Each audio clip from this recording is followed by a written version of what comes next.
everybody, it's Alyce-Kay Ruckelshaus from Threshold of Hineni, and this is another episode in, I don't even know what I'm calling this. God's blessings and how He's gotten me through, I think, is what I've written down on YouTube. Anyway, for those of you who don't know, what I'm trying to do is, for the next couple months, leading up to the year anniversary of my husband's death, there are a lot of special anniversaries for Bill and me, and I don't want to be caught off guard. I want to be very intentional about refocusing myself so that I don't end up being super depressed and everything. So I am focusing on the blessings that God has brought me and in this time, and how He's been getting me through.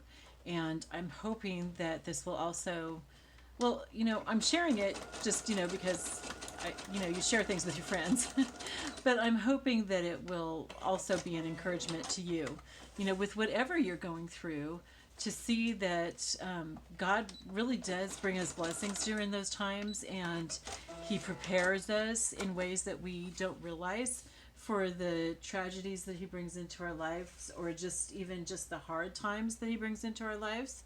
And so I want to show that. I want to to highlight that aspect of God's care for us, and in doing so, I think that it'll just help me to get through this season by refocusing me.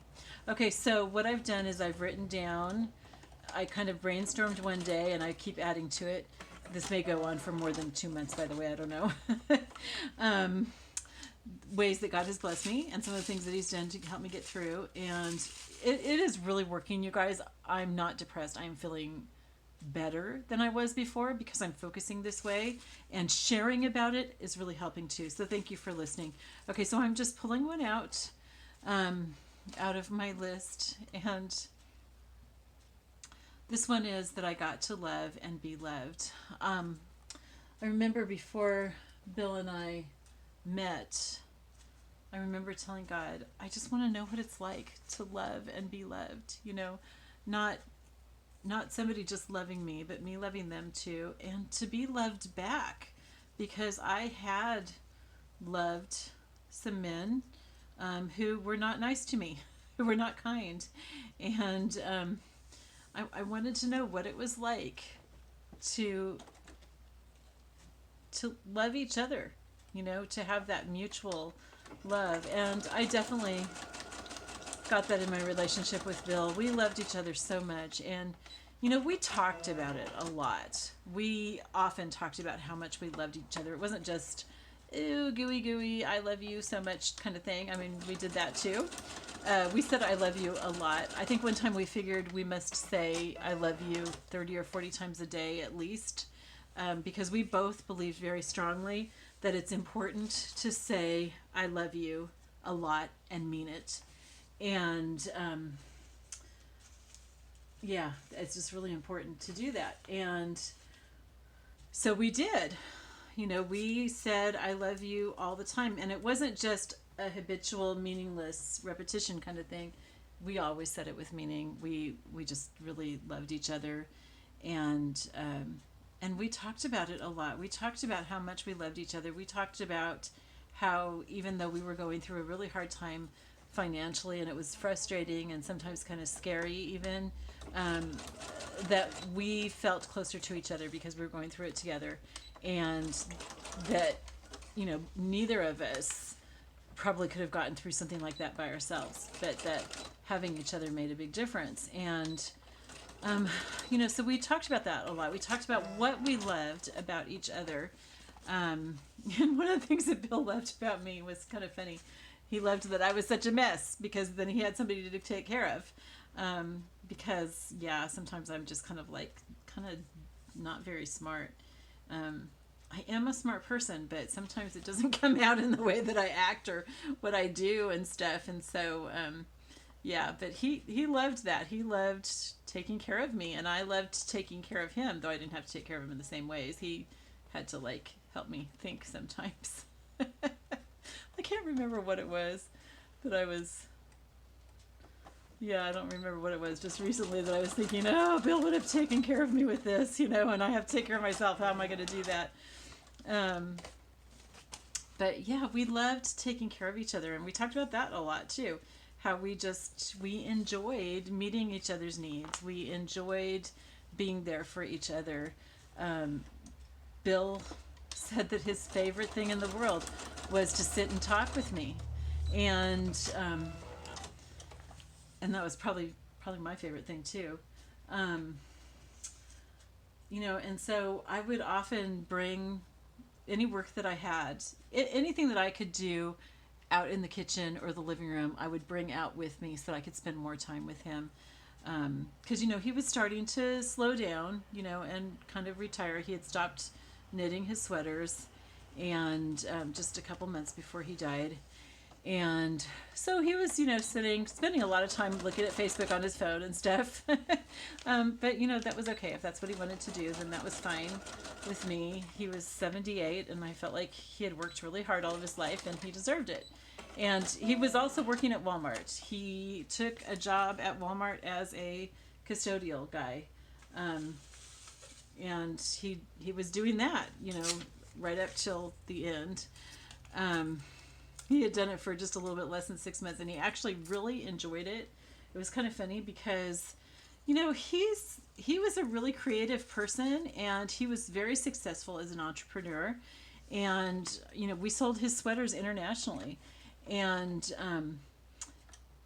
but he wasn't too important to do custodial work. We thought that when he went and applied at Walmart that he'd be a greeter. I think that's what you kind of assume any elderly person is going to be asked to do, but he was asked to do custodial stuff, and that was fine. And what he really enjoyed was pushing the carts, but after he had done that for a few weeks, they told him that he couldn't anymore, apparently because he was too old or something, but he loved it. And he loved doing the custodial stuff too, which I thought was just really funny. I really thought that he wouldn't like it, but he enjoyed it. He liked, he had to stand up in the front after he'd cleaned the bathrooms up there and kind of guard them until the floors were dry so that nobody would go in and get hurt.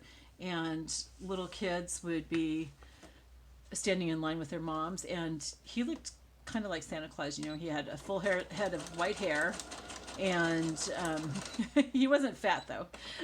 But a lot of kids mistook him for Santa Claus on different occasions. And so, little kids would be standing there, and they'd start kind of like gravitating towards him, and he'd like say something so their mom would know and everything. And, it was just really cute. And he just enjoyed it. He liked it. And so, what was I saying?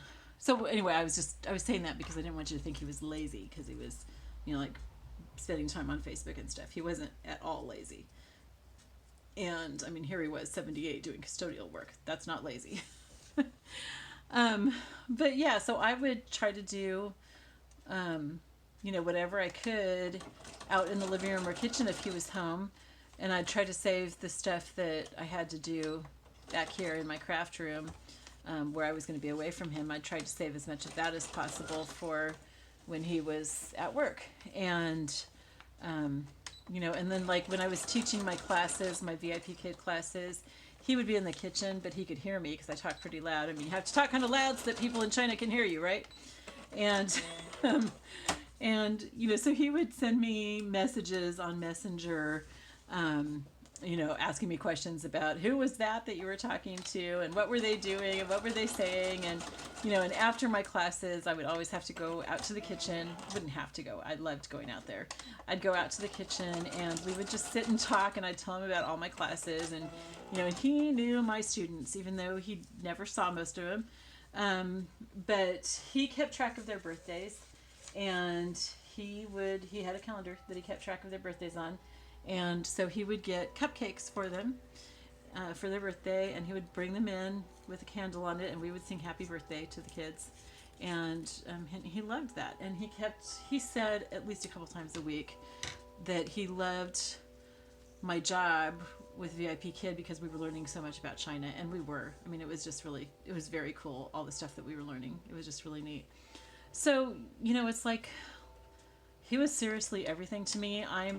He needed the social outlet, and that's one of the reasons why he took the job at Walmart. I mean, we needed the money too, but he mostly he just needed the social outlet.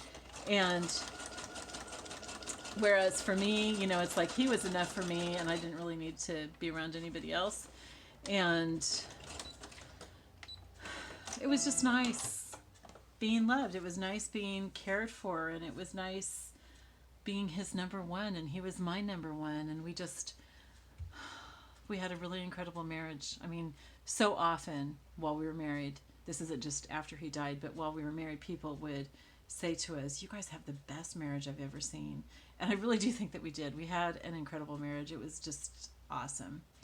So, yeah, getting to have that opportunity to love and be loved, even though it was so short. And that has been one of the things that's been really hard for me to understand is, God, why was it so short? But my friend Don Roberts asked me one time, would you have preferred not to have had that so that you wouldn't have gone through that pain? And, I have to be honest and say, no, I'm glad that I got to have that, even though it was for such a short time. And I really love him. I still love him. I still talk to him. I tell him I love him all the time. Yeah. Okay, so on that note, I'm going to end today. So the blessing that I'm thinking of today is that I got to love and be loved. And that's probably one of the greatest blessings in the world. Okay, I love you all. I will talk to you later. Pray for each other, okay? Bye-bye.